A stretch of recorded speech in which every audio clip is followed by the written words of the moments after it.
რა ხდება ხონის მუნიციპალიტეტში, რომელი მნიშვნელოვანი პროექტები განხორციელდა და მიიღებს თუ არა შემოდგომაზე ადგილობრივი თვითმმართველობის არჩევნებში მონაწილეობას ხონის მუნიციპალიტეტის მერი ლადო ჯურხაძე. Ჩვენი დღევანდელი გადაცემის სტუმარია სწორედ ბატონი ლადო ჯურხაძე, რომელთანაც აღნიშნულ თემებზე ვსაუბრობთ. მოგესალმებით ბატონო ლადო, მადლობა რომ მოგესალმებით, დიდი მადლობა მოწვევისათვის.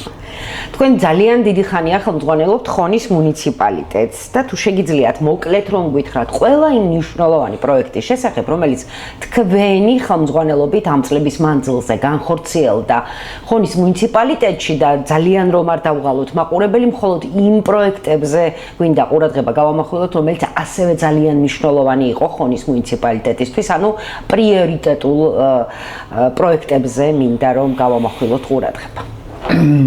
ნახეთ, პერიოდი ნამდვილად მოიცავს საკმაო პერიოდს, 8 წელი ხდება მიმდინარე წელს და ამ 8 წლის განმავლობაში, კოვიდის პერიოდსაც თუ არ ჩავთვლით, საკმაოდ ბევრი ინფრასტრუქტურული პროექტები, ძალიან ბევრ გამოწვევას გავეცით პასუხი.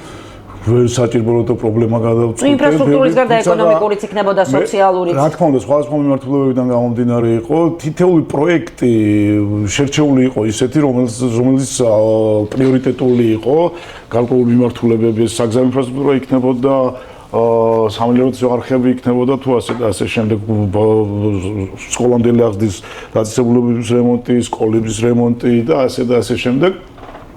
მაგრამ ბევრი პროექტი განხორციელდა, მინდა გითხრათ, თუმცა რამოდენიმე შეიძლება გამოვყო, ერთ-ერთი ჩემთვის ყველაზე მნიშვნელოვანი არის ის პროექტი, რომელიც 2022-ში განახორციელეთ, ეს იყო ხონის ცენტრალური ბულვარის რეაბილიტაცია, რომელიც ერთ-ერთი ყველაზე დიდი გამოწვევა იყო და ძალიან დიდი მოთხოვნა იყო მოსაქმედო, როგორც მე, როგორც რიგითი ხონელისათვის ძალიან მნიშვნელოვანი იყო აი ამ ბულვარის რეკონსტრუქცია, ესე რომ ვთქვა, რეაბილიტაცია. რამდენად მოგიწონეს ბატონო ლადო ხონელებმა? ნამდვილად კარგი პროექტი გამოვიდა, ვინაიდან ჩართულობა იყო, ძალიან დიდი ჩართულობა იყო, იმიტომ რომ პროექტის განხილვის ეტაპზეც კი როცა კი პროექტი დგებოდა, მაქსიმალურად შევეცადეთ, რომ ყველა ასაკის ხონელს მიიღო მონაწილეობა და გარკვეული ჩვენს გაგვეთვალისწინებია მათი რჩევები, მათი მითითებები, ასე რომ ვთქვა და სავალო ჯამში ერთობლივად ძალიან კარგი და ყველასათვის კომფორტული სივრცე შეიქმნა ჩვენს მუნიციპალიტეტში. გარდა ამისა, რა თქმა უნდა, მინდა გამოვყვა აუცილებლად ცენტრის რეაბილიტაცია, რომელიც ცენტრალური ხელისუფლების მხარდაჭერით განხორციელდა.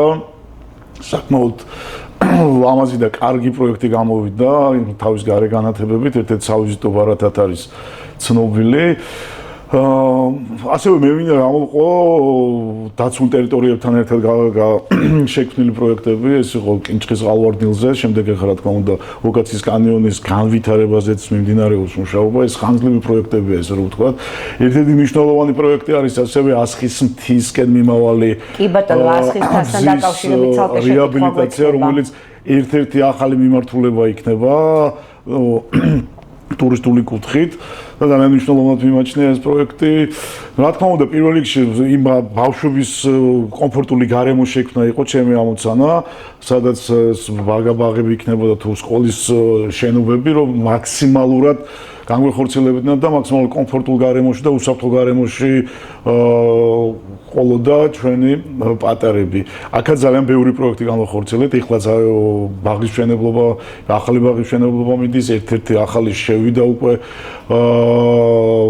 ექსპლუატაციაში, სკოლების რეაბილიტაცია და ეს პროცესი გრძელდება და რა თქმა უნდა გაგრძელდება. ესე რომ მინდა გამოვყო ერთ-ერთი ყველაზე დიდი გამოწვევა, რაც იყო აი ბოლო წლებში თქვენს ტელევიზიებიც ბევრს აშუქებს სტიქიური მოვლენების შედეგად წყალდიდობის, წყალუხვების პერიოდში საკმაოდ ზარალდებოდა მოსახლეობა, ეს საუბარი მაქვს ქვედა ზონის მოსახლეობაზე. შესაბამისად, ბოლო 2022 სტიქია იყო, თუ არ ვცდები, 22-23-ის არ მახსოვს. სანიაღვრე სისტემის პრობლემაზე.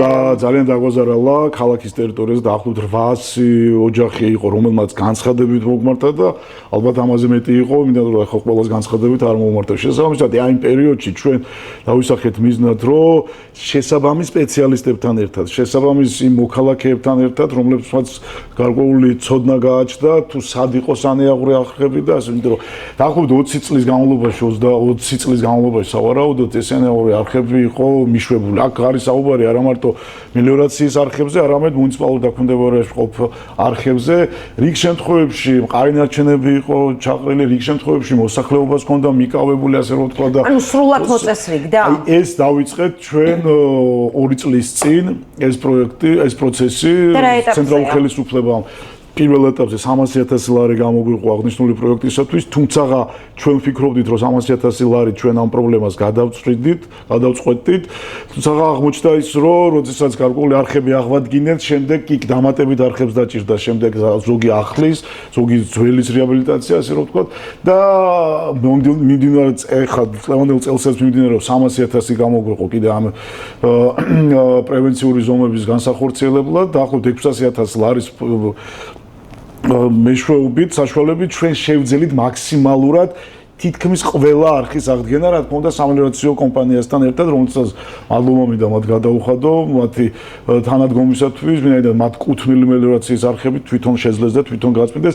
დღეს ჩვენ მაგალითად ვიცით, რომ დაუშვათ მათხოჯიდან წყლის ნაკადი სანეაური არხით როგორ მოდის, ვიცით თუ ეს წყალი სად გაივლის, როგორ გაივლის და როგორ გადატოვებს ჩვენს მუნიციპალიტეტს. თუმცა ეს პროექტი ჯერ კიდევ დასრულებული არაა, სავარაუდოდ სექტემბრისთვის დავასრულებთ ამ პროექტს და ამით ჩვენ მაქსიმალურად შევძლებთ, რომ სტიქის მასშტაბები მინიმუმამდე დავიყვანოთ, რათა ჩვენი მოსახლეობა არ დაზარალდეს.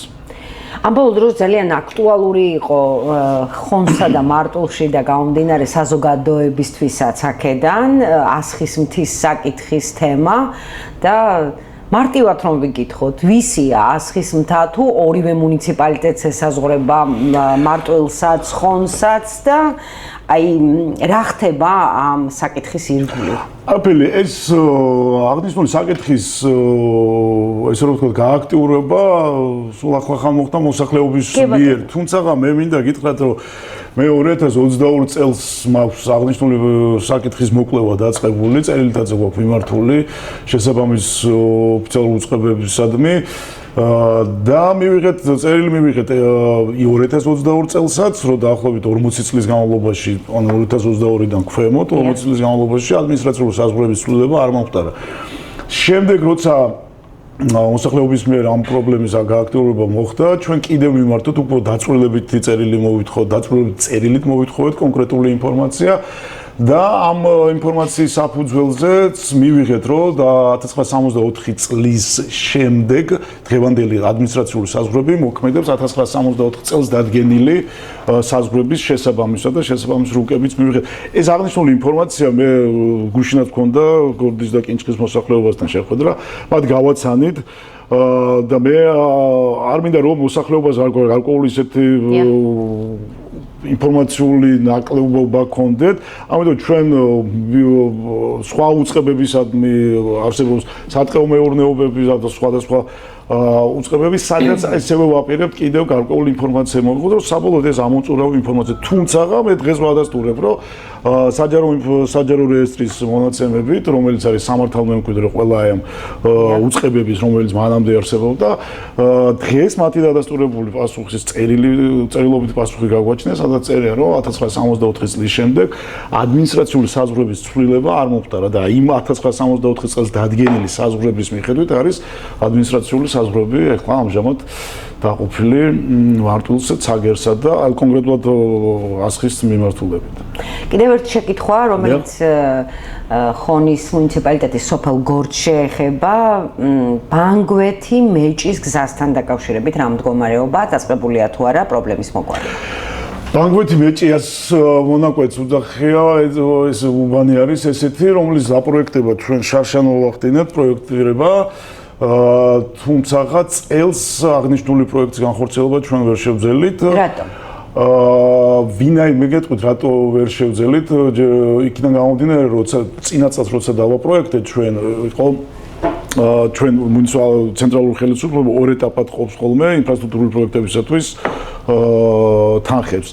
შარშანდელ წელს მეორე ეტაპის ესე ტრანსფერის განხორციელება ეს არა მარტო ხონისთვის იყო, ყველა მუნიციპალიტეტმა მიიღო 1,100,000 ლარი, რომელიც ძალიან მცირე იყო, რომელიც მოლოდინი გაცილებით მეტი ჰქონდა ჩვენ ესე რომ ვთქვა და იქ იყო გათვალისწინებული. შესაბამისად იმ პროექტებმა მე გადმოინაცვლეს უკვე აქეთ.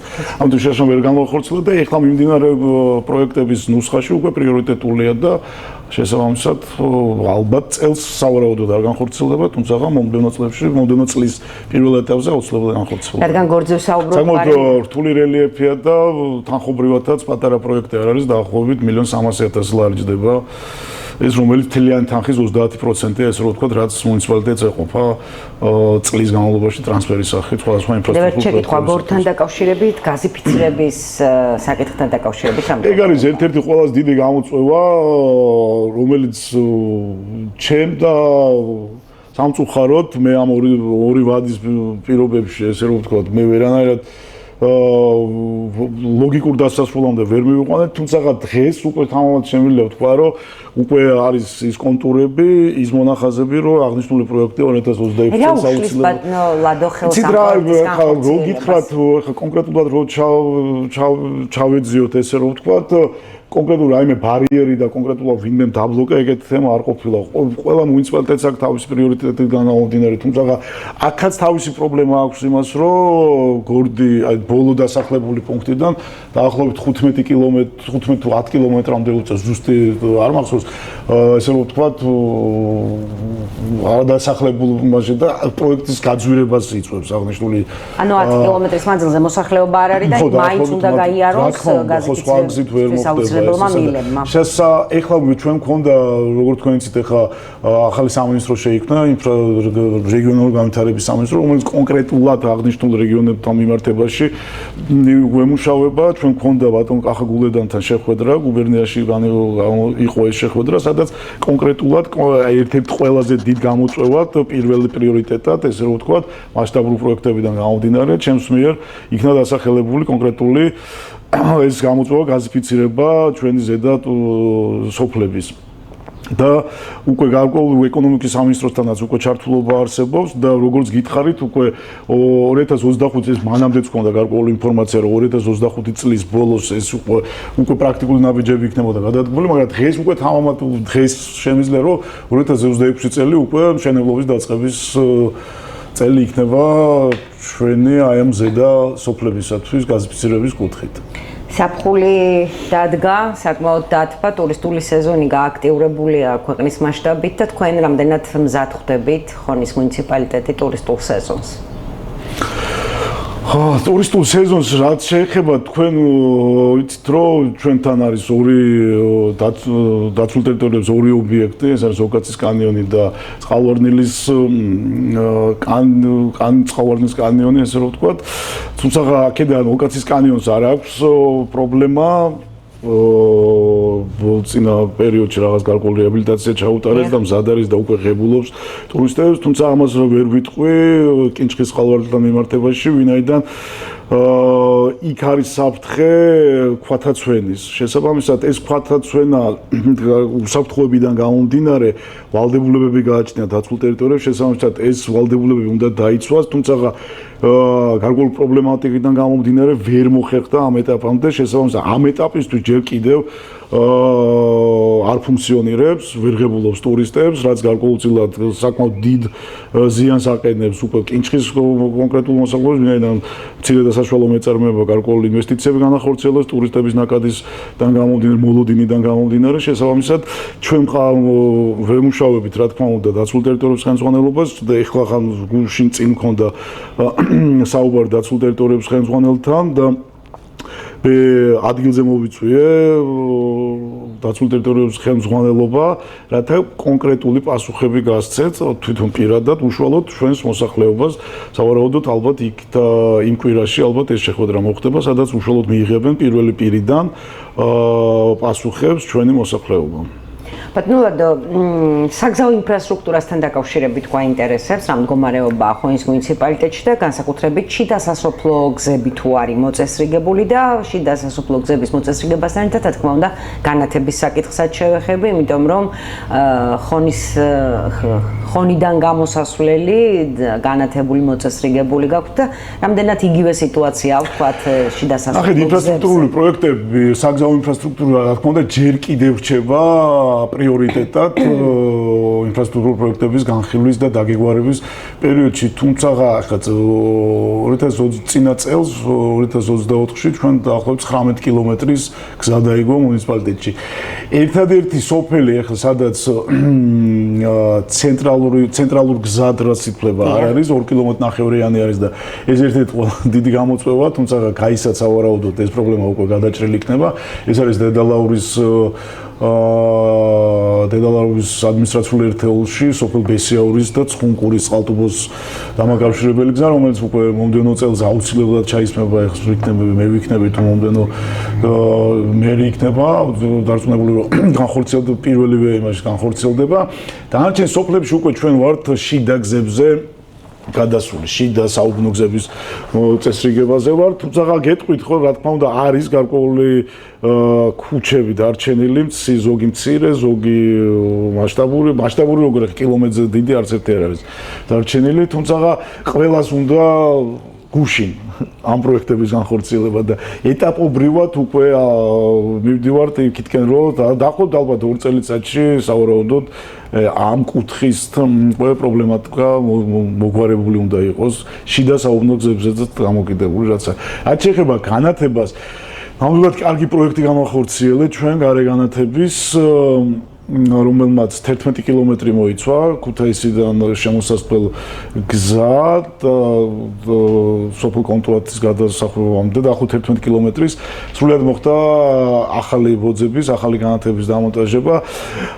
ეს პრიორიტეტულად იმიტომ იქნა მიჩნეული რომ სამად ბევრი საგზაო შემთხვევები, ავარიული შემთხვევები ხდება, საგზაო შემთხვევები ხდებოდა. იქ საქონელი იყო, იქ ცხენები გადმოდიოდნენ და ეს ხილვადობის ძალიან დაბალი ის იყო. თუ და გეტყვით ახლა თამამჩემია გითხრათ რომ ბოძები რა თქმა უნდა იყო გარე განათების ბოძები, მაგრამ ის იმ ეფექტს, იმ უსაფრთხოებას, რაღაც აუცილებელია და განათების ეფექტი ნაკლებად ჰქონდა. და დღეს უკვე ჩვენ გვაქვს ისეთი ინფრასტრუქტურა, რომელიც რა თქმა უნდა მოსახლეობამაც მოიწონა. აქედან გამომდინარე ჩვენ როცა მომდევნო პროექტებზე ვესაუბრებით, ეს აღნიშნული პროექტი ჩვენ ევროკავშირის დაფინანსებით გამახორციელებთ, გრანტი ჰქონდა ხონის მუნიციპალიტეტის მოგებული. შესაბამისად როცა ჩვენ მოსახლეობას ვესაუბრებით უკვე ხო ცენტრალური გზებზე ჯერ პირველ ეტაპზე რა თქმა უნდა ცენტრალური გზებზე არის საუბარი რომ აი ვაჩვენებთ ამ პრიორიტეტს რომ იქნებ რაღაც მონაკვეთები დავიწყოთ მათი ჩართულობიდან გამომდინარე და პრიორიტეტად მიიჩნიოთ გარკვეული ესეთი ინფრასტრუქტურის მოწყობა გარე განათების და სწავლობთ გარკვეული შეთანხმებები გვაქვს და ეს პროცესი გაგრძელდება უკვე ძირითად ცენტრალურ ნაწილებზე. ბატონო, ხონის მუნიციპალიტეტის მერი, რომელიც საკმაოდ აქტიურია, რომელიც საკმაოდ მეურნეა, თქვენზე მაქვს საუბარი, ეს პიროვნება აპირებს თუ არა მიიღოს 2025 წლის ადგილობრივი თვითმმართველობის არჩევნებში მონაწილეობა. კანონმდებლობა თუ გიშვებთ თქვენ ორი მოწვევის არჩევნებში? კი, კანონმდებლობის კუთხით აქ შეზღუდვა არ არსებობს.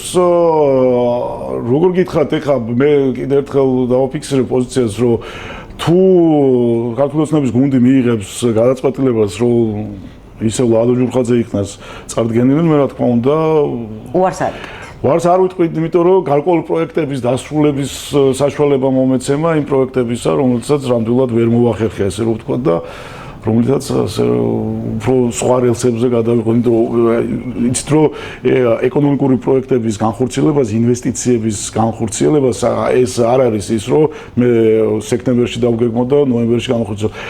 სხვა ინვესტორებთან საუბარს ჩვენ რამოდენიმე მსხვილი ინვესტიცია განახორციელებთ ახლა ჩვენს მუნიციპალიტეტში. და კერძო ინვესტიციაზეა საუბარი, თუმცა თითოეულ ამ ინვესტორთან დაახლოებით 7-8 თვე გვჭირდებოდა მოლაპარაკებები, რათა იმათ ინვესტიცია განახორციელებინათ, რაცა ძალიან ჩემი მოქალაქეები აქტიურ ეკონომიკაში ჩამოვიდეთ. ჩემი მიზანი არის რაც შეიძლება მეტი დასაქმებული ადამიანი, მეტი აქტიურ ეკონომიკაში ჩართული მოქალაქე მყავდეს, რათა მათ თავიანთი დოვლათი გამოიჩინოს. ამიტომ პრიორიტეტს ვაკეთებდით ისეთ პროექტებზე, რომლებიც აი მაგალითად სექტემბერში გაეშვება, რომელზედაც 2-3 წლის წინ მქონდა პროექტზე დაწყება. ეს არის გადამამუშავებელი ქარხანა, რომელიც არის საქართველოს ერთ-ერთი უნიკალური, რომლის ანალოგი ჯერჯერობით საქართველოში ნარჩენების გადამამუშავებელი. ეს არის არა, ნარჩენების არა, ეს არის ხილის გადამამუშავებელი ქარხანა. ანუ იყო პრობლემა ნახეთ რაში იყო. აი თავის დროზე როცა 3 წლის როცა ამ პროექტზე დავიწყეთ, როცა ერთის მხრივ ცენტრალური ხელისუფლება დანერგემომავლი დაწარმოეს საქართველოსი პიროვნებებს აძლევს განავითაროს თავიანთ საკარმი და მონაკვეთი თუ იჯარით აიღოს და რაღაც გარკვეული ბაღი გააშენოს, შემდეგ იქნებოდა პრობლემა გასაღების. ამიტომ ჩემი ამოცანა ჩემს გუნდთან ერთად იყო დასახული, რომ მოდი ჩვენ იქნებ შევძლოთ გარკვეული ინვესტიციის მოზიდვა, დავაინტერესოთ ინვესტორი, გარკვეული შეღავათები გავუკეთოთ, ჩვენგან გამომდინარე, თვითმმართველობიდან გამომდინარე, რაც შესაძლებლობა გქონდა ჩვენ, რათა გასაღების ბაზრის პრობლემა მოუხსნათ ჩვენს მოქალაქეებს. შესაბამისად ეს განხორციელდა 14 მილიონიანი ინვესტიცია არის ეს ინვესტიცია, რომელიც არა მარტო ხონის მასშტაბისაა, უკვე ეს რეგიონის მასშტაბის ინვესტიცია არის, რომელიც ძალიან სხვადასხვა სახის ხილს გადაამუშავებს, ნებისმიერი სახის ხილის გადამუშავებაზე არის მზად, რომელიც უკვე სექტემბერში გაიხსნება ოფიციალურად. საკონსერვო წარმოება იქნება. აი, ძველად რასაც ეძახდნენ საკონსერვოს, ხო, ეხლა გადამამუშავებელი ქარხანა არის, რომელიც სრულად იქნება ექსპორტზე ორიენტირებული. ნახეთ ახლა აქ დაახლოებით 50 კაცამდე იქნება მუდმივად დასაქმებული პიროვნება. თუმცა აღნიშნულ საწარმოზე ჩვენი ამოცანა რაც იყო, ირიბა ძალიან ბევრი მოქალაქე იქნება მიმული. იმ თავიანთი, იმიტომ რომ როცა ეს გავაჟღერეთ პირველად, უკვე იმ თავითვე დაიწყეს ჩვენმა მოქალაქეებმა გარკვეული კულტურების მოყვანა, რათა ის მსხმოიარების პერიოდში ყოფილიყო, როცა ეს პროექტი დასრულდებოდა და შესაბამისად ეხლა ეს თანხმდრა მოხდა. აი ეს იყო ერთ-ერთი კარგი მძლავრი საინვესტიციო პროექტი იყო, რომელიც ესე რომ ვთქვათ, შედეგებს წელს გაისადა ამ მომდევნო წლებში. წელს შევა ექსპლუატაციაში. ესეთ პროექტებს განვიხილავდით ჩვენ უფრო, რომ აი ზოგი შეიძლება ახალი ყოფილიყო, ახალი მიმართულება, ისევე როგორც მაგალითად ერთ-ერთი ყველაზე უნიკალური სალიფსიტე მეურნეობა, ეს უცხოური ჰოლანდიური ინვესტიცია განხორციელებული პროექტია ჩვენსთან დისოფლ დიდგვაბონაში, რომელსაც ჩვენ ინფრასტრუქტურული პროექტი გადაუჭერით აი ამ კერძო ინვესტიციას. შესაბამისად, ამის შემდეგ მან გადახორციელეს დაახლოებით 2 მილიონის ევროს ინვესტიცია განხორციელდა. უნიკალური არის ჰაი თანამედროვე ტექნოლოგიები, რაც ყველაზე მნიშვნელოვანი არის დღევანდელ რეალობაში, რათა თანამედროვე ტექნოლოგიები ჩვენ გვაძლევს იმ საშუალებას, რომ თვითღირებულობა შემცირდეს. და აქედან გამომდინარე ეს პროექტი განხორციელდა, ეს სულად ახალი მიმართულება იყო ჩვენი მუნიციპალიტეტზე. დღეს, როცა 2 წლის და 3 წლის წინ თევზის მოყვანის კულტურაში, ესე რომ ვთქვათ, რუკაზე ხონი საერთოდ რო არ იყო მონიშნული, დღეს უცხოელი სპეციალისტები ჩამოდიან აქ და ბათუმიდან და სხვადასხვა რეგიონიდან ტრეინინგებს გადიან ხონში, სოფელ დიდღვაბუნაში, სადაც შესაბამისი სატრენინგო ცენტრია. აი აღნიშნულ პროექტებს, ესეთ პროექტებს საკმაოდ დრო მიაქვს. ამიტომ აი დღეს მაგალითად კიდე ერთი შემიძლია დაგიდასტუროთ 160 გექტარზე, ესეც წელს დაიწყება უკვე 160 გექტარზე გაშენდება ხონში ყველაზე დიდი დეკორატიული ხეების და ნარგავების მწარმოებელი სანერგე მეურნეობა იქნება უკვე გაისად უკვე სრულ მასში. აქაც რა თქმა უნდა დასაქმების კუთხითაც იქნება და დასაქმების კუთხით არსებულ პრობლემატიკასაც ეს გადაგვიჯდა. ამიტომ ესეთ პროექტებზე ნამდვილად წდება გული, რომ მეტი ვერ შევძელით, თუმცა უკვე გარკვეულწილად რამოდენიმე ინვესტიციას როცა ხედავს სხვა ინვესტორი, იმას უკვე განცდა აქვს, რომ აქ უკვე სხვანაირად უდგებიან, სხვანაირი მხარდაჭერაა და შესაბამისად ვფიქრობთ, რომ ეს ტენდენციას გაგრძელდება და ჩემი ჩართულობით იქნება მე ნებისმიერ შემთხვევაში მე ვიქნები თუ არ ვიქნები ამ პროცესს, რა თქმა უნდა, ყოველთვის შევეცდები, რომ ხელი შევუწყო, რათა უფრო გაძლიერდეს ჩვენი მუნიციპალიტეტი. ბატონო, ძალიან მაინტერესებს იმ შემთხვევაში თუ კი ქართული ოცნება და შესაბამისად თქვენც არც გადაწყვიტავთ რომ 2025 წლის არჩევნებში შემოდგომაზე ადგილობრივი თვითმმართველობის არჩევნები მაქვს ხედელობაში მიიღოთ მონაწილეობა. ასეთ შემთხვევაში რა მემკვიდრეობას უტოვებთ მომდევნო მერს ხონის მუნიციპალიტეტისას? მე ერთ რაღაცა მინდა ვთქვა, რომ მომდევნო მერს ეს გინდა მე ვიყო და გინდა სხვა იყოს, იმდენად გვაქვს უკვე გარკვეულწილად თამასა აწეული სიახლეებზე, ქალაქის გალამაზებაზე, სხვადასხვა სივრცეების შექმნაზე, ახლა უახლახან მაგალითად სამი კვირის წინ ჩვენ დავასრულეთ ცენტრალურ ქუჩას ყოფილ სამათყოფოს ტერიტორიაზე ერთ-ერთი სკვერის რეაბილიტაცია, რომელმაც არ ვიცი ფურორი მოახდინა, ესე რომ ვთქვა, დიდი პატარა ყველა იქაა. რეალურად რო ავიღოთ 5000 კვადრატია თუ 4500 კვადრატია, თუმცა აი ხარ უყურებ ხო, იმდენი ხალხია იქ უკვე პატარა ძალიან პოპულარული ადგილი გახდა, ესე რომ ვთქვა, მართლაც კარგი პროექტი გამოვიდა. ანუ მე ამით იმის თქმა მინდა, რომ მოთხოვნა მოქალაქეებიდან უკვე არის ძალიან დიდი იმისა, რომ ყოველ რაღაც პერიოდში ახალი სიახლე, ახალი ხედვა, რაღაც გადაჭრილი, ანუ ტემპი აწეულია. და ეს ტემპი არ უნდა დავარდეს. და ალბათ მოქალაქეების ჩართულობიდან გამომდინარე არც მოხდება, არც მიეცემა საშუალება მე აგინთ ჩემს მომდევნოს. ერთი ისეთ მნიშვნელოვანი შეკითხვა მინდა დაგისვათ, მონაცემები გამოქვეყნდა, რომლის მიხედვითაც მაგალითად ქუთაისიდან 5 წლის მანძილზე 12000 ადამიანი წავიდა ემიგრაციაში. მე მაინტერესებს თქვენთან რა მდგომარეობაა ხონის მუნიციპალიტეტში ამ მხრივ, გადიან თუ არა, ხდება თუ არა მოსახლეობის გადინება უცხოეთში და რამდენად ესე ვთქვათ ეკონომიკურად ძლიერი ოჯახები ყავთ, ანუ რა, ბევრი ყავთ თუ არა, მოდი ასე დავსვათ შეკითხვა, სოციალურად და უცველები. ნახეთ, ეს რა თქმა უნდა, ეს არ არის მხოლოდ ქუთაისის და ხონის პრობლემა, ეს არის ქვეყნის პრობლემა, ესე რომ ვთქვათ, მიგრაცია. თუმცა მიგრაციის ზუსტად მიგრაციის შესაჩერებლად, ზუსტად იმისათვის, რომ ჩვენ შევქმნათ გარკვეული პირობები მუნიციპალიტეტში, რომ უკან მოვახედოთ, ესე რომ ვთქვათ და იმის სტიმული მივცეთ, რომ დაბრუნდნენ და ოღონდ აქ რა თქმა უნდა რაღაც საშუალება უნდა ქონდეთ, რომ იმათმა თავიანთი შემოსავლის გენერირება მოახდინონ ადგილზეც, ხო? შესაბამისად, ამ კუთხით ჩვენ სხვადასხვა დონორებთან ერთად მუშაობდით და გარკვეული პროგრამები ჰქონდა შეთავაზებული. მე მინდა გითხრათ, რომ 4 პროექტი განხორციელდა, ერთი საფრანგეთიდან ჩამოვიდა ძმები, რომელმაც საკმაოდ კარგი საწარმო 40000 ლარი დაფინანსება გაუკეთეთ.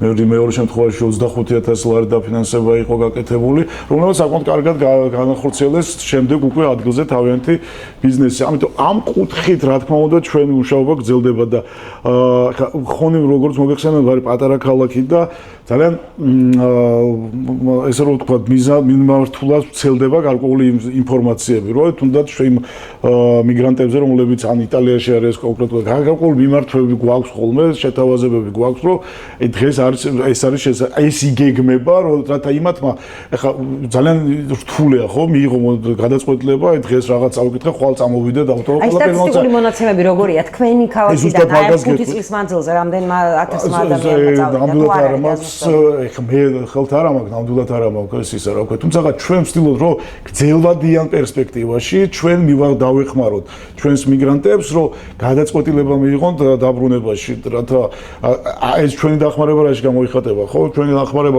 ჩვენი ინფორმირებულობა და დახმარება გამოიხატება იმაში, რომ ჩვენ აი ეკონომიკურად და სხვადასხვა ინვესტიციების ხელშეწყობას ვახორციელებთ და ვაძლიერებთ ეკონომიკურად ხონის მოქალაქეებს, ხო? გაძლიერებული და ანუ გადახდის უნარიანი მოქალაქე უკვე ნიშნავს იმას, რომ გარკვეული მომსახურების სფერო უნდა შეიქმნას, გარკვეული სერვისის სფერო უნდა შეიქმნას და აი ზუსტად ამისთვის ესეთი მომსახურები და ანუ დოვლათი როცა შეიქმნება მოქალაქეებში, იმათმა უნდა დახარჯონ. შესაბამისად, აი ეს არ არის კიდევ ერთხელ ვიტყვი, რომ ეს ხვალ და ზე გადავჭრი ამ პრობლემას. ეს არის პროცესი. ეს პროცესი როგორც საქართველოსაა გავლილი, ეს პროცესი აქ ევროპის ძალიან ბევრ ქვეყანას. მე მახსოვს, შვედეთში ვიყავი, შვედეთის განათლების ახალგაზრდა ბიჭი იყო, შვედეთის განათლების მინისტრი იყო ყოფილი და რაღაც ამ განათლების პრობლემატიკაზე ვსაუბრობდით და ეს პრობლემა დავასახელე, რომ აი ახალგაზრდების ადგილზე ესე იგი 20 წლებში შვედეთში იყო ანალოგიური ვითარება, ანუ ძალიან ბევრი მიგრაცია, დიდი მიგრაცია იყო. თუმცა შემდეგ ახლა დღეს ვხედავთ უკვე რა არის და როგორ, ანუ ეს ისე ცალკე აღებულად მხოლოდ საქართველოს პრობლემა არ არის. ეს თავის დროზე ძალიან ბევრი ევროპულ ქვეყანასაც აქვს. გაჭირვების დროს როგორც ჩასულა ამიტომ რომ აქ სწორი მიმართულებით, სწორი განვითარების გზელვადი ამ პერსპექტივაში უნდა მივცეთ გადაწყვეტილების მიღების საშუალება ჩვენს მიგრანტებს, რათა იმათმა უკვე ის დაგროვილი ცოდნა და დაგროვილი ფინანსებიც უკვე სწორად და სწორი მიმართულებით გამოიყენონ ჩვენს მუნიციპალიტეტში. მიგრაცია, ემიგრანტებს შევეხეთ და თქვენ ქართული გუნდის წარმომადგენელი ხართ, მათი რჩეული ხართ, ხელმძღვანელობთ უკვე 8 წელიწადია ერთ-ერთ მუნიციპალიტეტს საქართველოში და აუცილებლად მინდა გკითხოთ ვიზა ლიბერალიზაციის შეჩერებასთან დაკავშირებით, რომელიც პოლონეთის სახელმწიფომ წამოიწყო და აგროვებენ ესე ვთქვათ, რაოდენობას, რომ საქართველოს შეუწყდეს ვიზა ლიბერალიზაცია. აი ამ პროცესთან დაკავშირებით აღნიშნულთან დაკავშირებით მე თავითვე შემიძლია ახლა გითხრათ, რომ ეს არის საკმაოდ რთული პროცესი, თუმცა ახლა პოლონეთმა ეს ახლა გააჟღერა, თუმცა გაჟღერების გარეშე მანამდეც ესე რომ ვთქვათ, იყო გარკვეული მითითებები, მინიშნებები, რომ აი ამ კუთხით ასულიყო და საქართველოსთვის ვიზა ლიბერალიზაცია შეეჩერებინა. თუმცა ეს არის ძალიან რთული პროცესი. ამ იმას სჭირდება საკმაოდ მაღალი კვოტა, ესე რომ ვთქვათ, ევროპის ქვეყნების, რაც დარწმუნებული ვარ, მხოლოდ პოლონეთის ხედვით არ გვიყურებს დანარჩენი ევროპის ქვეყნები. ღმერთთან უქნას ბატონო ლადო, მაგრამ თუ მაინც იქნა მიღწეული ეს კვოტა, მაშინ რა გვიშველება? არც გვინდა რომ ვიფიქროთ ამ საკითხზე, მაგრამ მე თავით გეუბნებით რომ მე იმდენად ვარ დარწმუნებული რომ ამ საშიშროება ჩვენ არ გვიდგას. შესაბამისად მე ახლა იმაზე ფიქსად ნამდვილად ვერ დავაფიქსირებ ახლა რაღაც პოზიციას, რამე თუ ეს არის ის შეუქცევადი პროცესი, რომელიც პირიქით ჩვენ უკვე გარკვეული ჩვენ ვიცით რომ ქართული ოცნების გულს 2030 წლისთვის საკმაოდ ისე ვთქვათ ყარათ აქვს გაცხადებული და ამისთვის ძალიან ბევრს მუშაობს, რათა ისეთი ქვეყანა ვიყოთ, რომ ჩვენ ერთ-ერთი პირველი კანდიდატი ვიყოთ გაწევრი ევროკავშირში, არა მარტო ვიზა ლიბერალიზაციაზე, რა თქმა უნდა, არამედ ევროკავშირში გაწევრიანებასთან დაკავშირებით და ეს არის მიღწევადი, თუ რა თქმა უნდა, სუბიექტურ ხელშეშლებს არ ექნა ადგილი. კეთილი. კიდევ ერთ შეკითხვა, რომელიც დღეს ძალიან აქტუალური თემაა ამ საკითხთან დაკავშირებით, მე მაინტერესებს თქვენი პირადი აზრი და ცოტა ხუმრობით, მაგრამ ცოტა რეალურადაც მინდა დავსვა შეკითხვა. თქვენ თუ შეურაცხყოფა ხო არავის მოუყენებია, ხო არ ვთქვათ სოციალურ ქსელში ხო არ დაგიწერეს რაიმე სიტყვა, რომლის გამოც თქვენ ვთქვათ აპირებთ უჩივლოთ ამ ადამიანებს, ისე როგორც დღეს 20 ადამიანის სასამართლოა ჩანიშნული. არა, ჩემს პრაქტიკაში ეგეთი არ მოხსენდება, ნამდვილად არ მოხსენდება. და თვითონ ის ფაქტი, რომ აი ვთქვათ სოციალურ ქსელში სიტყვიერი შეურაცხყოფის გამო შესაძლოა ადამიანი დააკავონ. იცით რა არის, ეხა ის რომ მე ჩემთვის არ მოუყენებიათ, ეს არ ნიშნავს იმას, რომ ტენდენცია არ არის ქვეყანაში ესეთი. აი ეს არის ძალიან ცუდი ტენდენცია. პირდაპირ გეუბნები, ნებისმიერი მიმართულებით, ნებისმიერი იქნება ქართული ოცნების გუნდისთვის შეურაცხყოფა იქნება თუ სხვა პარტიის ან თუ პიროვნების შეურაცხყოფა, ეს არის ძალიან ადამიანის შეურაცხყოფაზე გადადის მას შემდეგ, როცა გარკვეული არგუმენტი არ გააჩნია. შესაბამისად, ეს ჩვენ ამით ძალიან ცუდ მაგალითს ვაძლევთ ჩვენს ახალგაზრდებს და კი ბატონო, გეთანხმებით, მაგრამ ქართული ოცნების ძალიან ბევრი წევრიც გადარჩენილია, ადრე რო არ იქნა ეს კანონი მიღებული, თორე დღევანდელი ჩვენი პრეზიდენტი და ქართული ოცნების ბევრი წევრის გინებაც გვინახავს პირდაპირ ეთერში და ნამდვილად გადარჩენილები არიან, რომ მაშინ არ მოქმედებდა ეს კანონი. მე კიდევ ერთხელ ვაფიქსირებ ახლა ჩემს პოზიციას, რომ ეს არის მიუღებელი. ეს არის ძალიან ცუდი ტენდენცია.